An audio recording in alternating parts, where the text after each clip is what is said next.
చక్కగా హీరోయిన్గా బాగా రాణించే అవకాశాలు వచ్చాయి మీకు. ఆ తర్వాత మీ ట్రాక్ షిఫ్ట్ అయింది. అవునండి. ఎందువల్ల ఇలా జరిగిందంటారు? అది మీ నిర్ణయమా లేక పరిస్థితులు అలా అయ్యాయంటారా? చక్కగా హీరోయిన్ సబ్జెక్టులకు వచ్చానండి. అందులో ఎల్వి ప్రసాద్ గారి పిక్చర్ నాకు చాలా మంచి పిక్చర్ ఇల్లాలు. ఇల్లాలో అవును. ఆ పిక్చరు కరెక్ట్గా వచ్చే టైంలో పద్మనాభం గారి పిక్చర్ కామెడీ పిక్చర్స్ తీస్తున్నారు ఆయన. అవును. దేవత తీశారు. ఆయన ఏమన్నారంటే గీతాంజలి నువ్వు ఇందులో నా సైడ్ యాక్ట్ చేసి రామారావు సావిత్రి గారు రామారావు చెల్లెలి క్యారెక్టర్ ఉన్నారు అంటే వెయ్యచ్చో లేదో కూడా మనకి అంత అయోమయంగా ఉంటుందండి. అప్పుడు సినిమా ఇండస్ట్రీ ఎలా ఉండేదంటే మనకి క్యారెక్టర్లు రావాలి, పైకి రావాలి, వెయ్యచ్చో వేయదు, అన్నీ మన డిసిషన్ మన మీద ఉంటుంది. మీరేనా నిర్ణయాలు అమ్మా నాన్నగారు? మా ఫాదర్ అండి. మా ఫాదర్ ఏం చేశారు, పర్వాలేదమ్మా వెయ్యి, పద్మనాభం గారి పక్కన అయితే ఏంటి, మనకి ఒక మంచి క్యారెక్టర్ కదా, చిలిపి క్యారెక్టర్ అది అని చెప్పంటే సరే ఆయన మాట విన్నాను.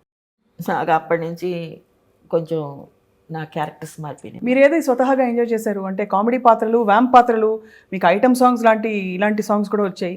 అన్నిట్లో మీరు బాగా మనసు విప్పి చెప్పాలంటే నాకు మంచి పాత్రలు వేయాలనిపించిందండి. నాకు కామెడీగా నన్ను పద్మనాభం గారి పక్కన ఒక పేరుగా తీసుకున్నారు. పూలరంగడు, చాలా సినిమా, ధర్మదాత, అదృష్టవంతుడు, ఇవన్నీ తీసుకున్నారనుకోండి, నేను చేస్తూనే ఉండేదాన్ని. కానీ ఎవ్రీ క్యారెక్టర్ నన్ను ఇంప్రెస్ చేయాలని కోరుకుండేదండి. నాకు దాంట్లో తప్పేంటి అనే ఒక భావన వచ్చిందండి. హీరోయిన్గానే చేస్తేనే ఒక ఇప్పుడు కాలం మారిందిలో మన కే విశ్వనాథ్ డైరెక్షన్లో శోభన్ బాబు గారు, శారద, నేను, నాది ఒక చిలిపి క్యారెక్టర్. శోభన్ బాబు గారి పక్కనే వస్తుంది క్యారెక్టరు. కానీ అందులో ఉండి ఆ క్యారెక్టర్లో చిన్న చిన్న చిటికలు ఉన్నాయి చూడండి, ఆ కామెడీ ప్లేసు ఇవన్నీ ఉంటాయి.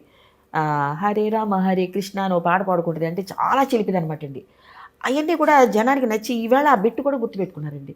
ఈ దద్దోజనం అంటది శోభన్ బాబు గారిని, అది ఇప్పుడు కూడా గుర్తుపెట్టుకున్నారు.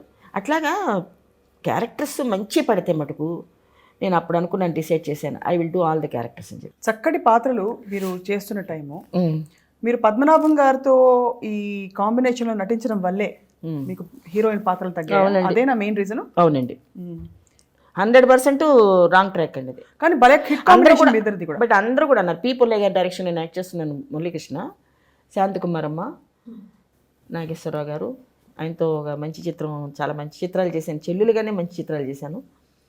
Everybody unsatisfied. చక్కగా వస్తున్నామమ్మా, ఇంత మంచి క్యారెక్టర్స్, డాక్టర్ చక్రవర్తి, మురళీకృష్ణ, సీతారామ కళ్యాణం, ఇల్లాలు, ఇట్లాంటి పాత్రలు వేస్తున్నప్పుడు నువ్వు ఎందుకు అట్లా ట్రాక్ చేసుకున్నావు అని అడిగాను.